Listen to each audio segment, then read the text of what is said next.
So I want to talk about dance as medicine in our culture and the cultural tradition we have through modern dance and ballet and these performative forms, and what happens if we look at them a little differently to be a medicine tradition, perhaps even like a shamanic medicine tradition. The sense that we're connecting with patterns that come through nature, the nature of the body. So this eco-somatic view that the body is nature. And so I came through, this performative dance tradition. That's my training. I have an MFA in modern dance.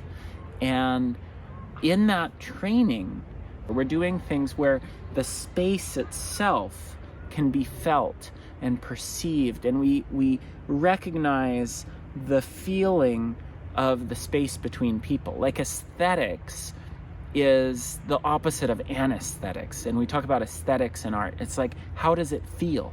And so as a choreographer, you learn to feel the space and watch people move and go, no, do it this way, because you can feel what happens. You feel your emotional textures.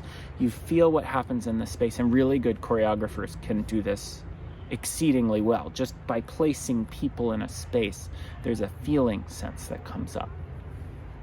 And so going through the training of dancing and being so specific with our bodies, and the training of choreography and feeling what it is to watch bodies and see, I was given something that now I recognize as medicine, and I recognize that we can use when we're holding space together. And that's what I love about ecstatic dance and brave space, is we create a social fabric, an atmosphere, an aesthetic, a way of being that empowers the people in the space. Because our culture is so performative, right? The tradition I come from, this dance tradition of the high art, if you will, and the academic tradition that goes with it, is always, kind of goal oriented, in a sense of making the best. It's like, we're gonna make the best art, and there's art festival, there's dance festivals, there's dance film festivals, there's things where we're trying to find what really has power. And it's beautiful. It can also become very competitive.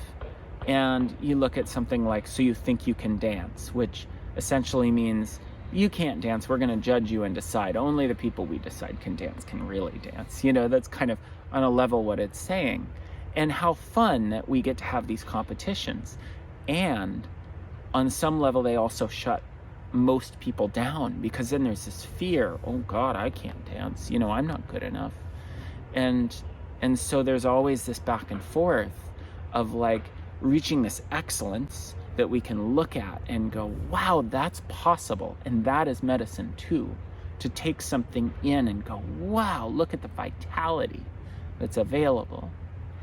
And it's so beautiful to be able to participate, even if there isn't skill there. And there was a time when I started dancing when I had no skill, but I was so motivated because of how it felt. And I look at a lot of the people I dance with at ecstatic dance, where they don't have training, but they start to feel in and find something. And we can do that with contact improvisation too, when we're in touch literally with each other.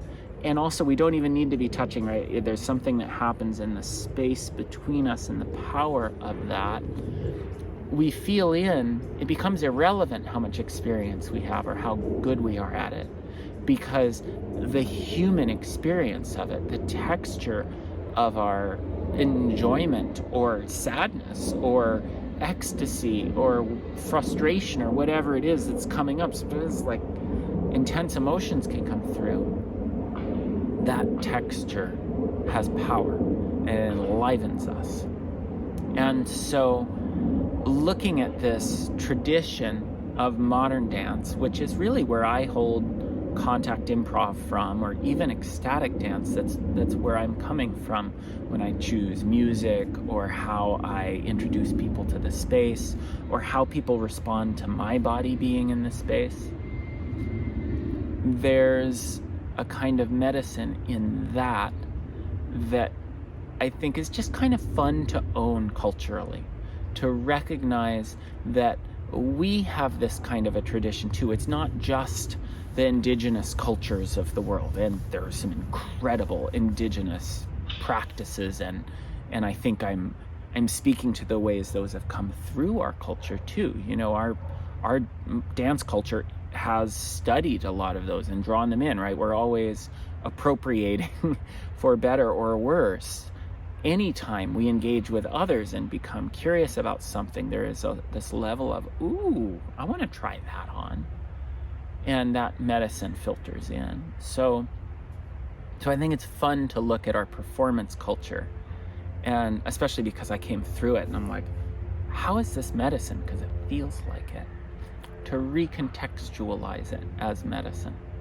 So next time you're watching a dance performance, you know, what's the medicine that you get from it? Or if you're watching a dance video, like, what does it do in your body? What does it enliven? And next time you're dancing, even if you don't feel skilled, and some of you watching this are surely hugely skilled, and some probably like it's not something you've really done, I encourage you to let yourself move and be moved from the place that it's medicine.